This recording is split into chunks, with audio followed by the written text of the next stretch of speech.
Howdy friendos, my name is Stuart and welcome to D&D December. Now before we begin, I do have a very quick favor to ask. Don't skip this, I promise. I'll make it quick. If you could just do me a favor and hit that little red subscribe button. I know it's annoying to ask, but I am so close to 100,000 views and I've been eyeballing it for years. I would really like to hit it. And as an additional special thanks to you guys, I've been doing this challenge every week. For every subscriber that I gain throughout the week, I do one push-up and post the results over on Twitter. Here's the results of my last couple weeks. 8, 900.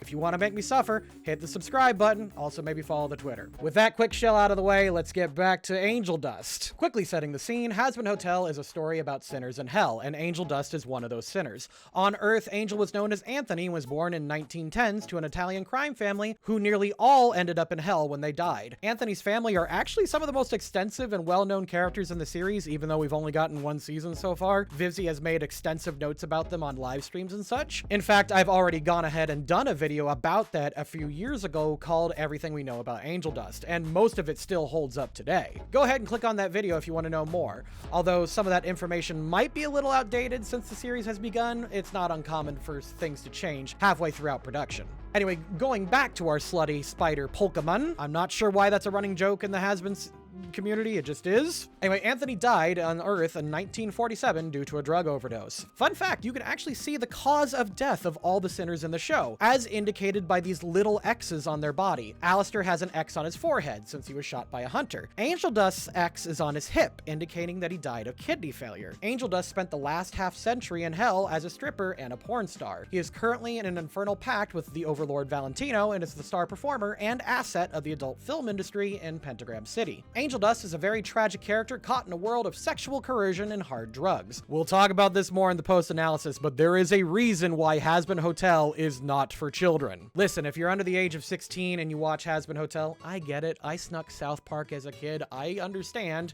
Though if you're in the single digits in watching this show, and if you have an opinion about it, you have bad parents. Regardless, pinning Angel Dust's starting alignment is a little tricky because he's actually one of the oldest characters in Vivzy Pop's canon, in the sense that he is literally one of the oldest ones, even older than Stolas from Helva Boss, and no, I won't let that go! However, Angel Dust's behavior more than speaks for itself. He's impulsive, a hopeless addict, and self-destructive. These are classic signs of a chaotic neutral character, and we will be labeling him as such over here on the alignment wheel. Also, just for completion's sake, we'll be considering the events of the YouTube pilot as canon. From what I can tell, that is still correct because it feeds into some extra content as well, but with all that out of the way, let's go. I'm addicted to the madness. This hotel is my Atlantis.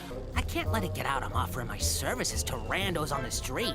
It was a quick cash grab. You got it? At the beginning of the pilot, we learned that Angel Dust was tasked by his overlord Valentino to satisfy a VIP during an extermination. Angel Dust does so, and afterwards he makes it very clear that this was a special occasion sort of thing. He gets paid and attempts to buy some drugs, but is interrupted by Sir Pentious War Machine. I'm gonna give Angel Dust a lawful neutral for doing something incredibly dangerous at the order of his boss. Not that he could really say no, so yeah. No fights, no pranks, no problematic language. Her words, not mine. These crazy. However, realizing that Sir Pentious is fighting his best friend Cherry Bomb, Angel Dust decides to help her out in this turf war. He's going against the direct edicts of the hotel, and unfortunately it does get Charlie into a lot of trouble. See our Charlie video coming out in the next few weeks for details. However, like Angel says, helping out your friends is chaotic good, especially in the context of the scene. I owed my girl buddy a solid. Isn't that a redeeming quality? After the fight, Angel Dust is picked up by Charlie and Vaggie and is just kind of goofing off the whole time and not taking things seriously. He takes the opportunity to make fun of Vaggie and Charlie and mocks the hotel's dreams and goals. This is chaotic neutral. It's probably a good idea to get some actual food in this place. You know, to feed all the wayward souls you got in here. Once back at the hotel, Angel Dust complains about not having any food and then ceases to be a factor for the rest of the story. He makes a comment here and there about Alistair, and he also the reason that Vaggie exposits about him, but otherwise he doesn't really do anything for the rest of the episode. True neutral. Welcome to the Hazbin Hotel, a misguided path to redemption. Founded 5 days ago by Lucifer's delusional daughter, Charlotte Morningstar. However, in the series proper, in episode 1, Charlie and Vaggie are very displeased with the mocking commercial that Alistair made for the hotel. Angel offers his on-camera services for free to help them out. This is for his own entertainment purposes, and he's not really a sign of altruism. In fact, he realizes that despite the offer, Charlie isn't interested in hiring him for his services, so this is meaningless, chaotic neutral. Charlie's dealing with something very important, So while she's gone, we are making a new commercial. With Vaggie unhappy with the current hotel commercial, she attempts to make a new one. Angel Dust is too busy goofing off and having fun and getting on Husk's nerve. So we're gonna go with chaotic neutral for not taking it seriously. Why, hello, my dear. In the next episode, Serpentius becomes a hotel resident. Angel helps out with a few redemption exercises, which is honestly giving him too much credit because he doesn't want to do them, and he's intentionally being half-assed about it, so chaotic neutral. If you don't come home, you will be fucking greasy truckers for the next year. Hey, amorcito, I didn't mean to yell, but you know. After seeing Charlie show Serpentius love and positive reinforcement for taking the redemption exercises seriously, Angel Dust sulks in his room. We get a brief insight into what his relationship with Valentino is like, but then Angel catches Serpentius hiding cameras around the hotel in an attempt to spy on them for the V's, a group of overlords. They get into a fight, which wakes up everyone in the hotel. Vaggie and Angel Dust suggest killing Pentius, which is, in hell, a pretty reasonable call, but Charlie sings about forgiveness, and Pentius agrees to attempt redemption again. Gonna go with chaotic good for defending the hotel's interests against Serpentius. Something about myself, huh? Well, how about this? I love to suck. In the next episode, Vaggie's trust fall exercises flies off the chain. Angel Dust brings the gang to a BDSM club in an attempt to build trust, which is actually really funny because the logic here is actually pretty sound. No bond stronger than those formed through bondage. That's their motto. Vaggie then instead drags everyone out for some military drills, because no bond is stronger than brothers formed on the battlefield. At first, this seems to be going poorly. However, it eventually kind of works out, so lawful good for them, yeah. This performance won me a sexy award. It's, very honest. Oh. Ew. Angel Dust brings his award-winning adult film to show and tell day. The lesbian couple are not into the guy-on-guy action. Who would have thought? When Angel Dust gets summoned to work, Charlie decides to follow him there. Once there, Charlie proceeds to constantly interrupt and make the process a chore. Angel tries to get Charlie out of there, knowing that Valentino has a propensity for violence. Charlie, realizing what was happening, tries to intervene, but Angel forces her to leave. Neutral good for wanting to get Charlie out of the way. And not only that, we're gonna give this a nat 20 scene because this scene is hard to watch in all of the best ways. And it shows a lot of good in Angel Dust's character. Yeah, I know it's poison. You're feeding me poison. I'm choking from the taste and I can't help but swallow. Speaking of nat 20 scenes, as the night goes on, it leads into what I consider to be a flawless scene. And believe me when I say, I'm the guy who made this video. This is Vivzy Pop's most nat 20 of nat 20 scenes. Poison is an absolute masterclass of how to portray a toxic relationship between someone who is frankly getting abused, but also is trapped in it and is kind of enjoying it. This is fantastic because yes, like it is toxic, it is poison, but it's also a little bit of fun and he's kind of enjoying it. I love this sequence and I could honestly talk about it for hours. I really want to do its own video on it. On top of that, each step in the sequence is another escalation into the depravity that is Angel Dust's life in this scene. It's dancing between maintaining control and agency and losing it. Absolutely flawless. I'm pretty sure I said it 6 times in this recording, but they managed to also pull this off in a 2-minute song, and so I cannot get over it. Chaotic neutral, nat 20 scene, no fucking notes. Fuck you! Have fun being a lonely piece of shit!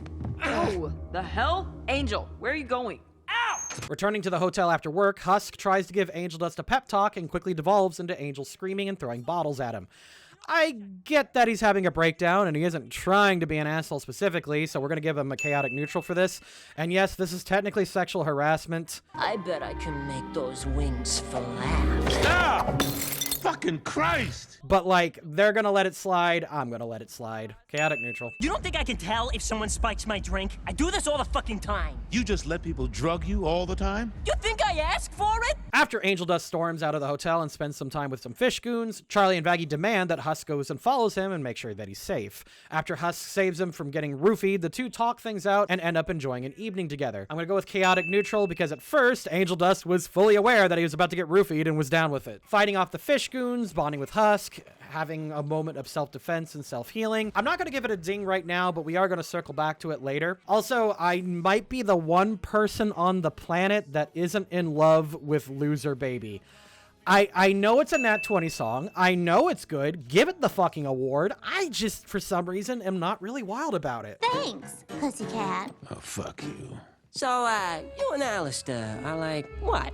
Friends? In the next episode, Mimsy shows up at the hotel to get some help from Alistair. Angel Dust and the gang ask her about Alistair's past, and we get basically a flashback from the pilot. But for the rest of the episode, he just sits back and watches the drama unfold around him with a bucket of popcorn. Mood neutral. Oh, fuck.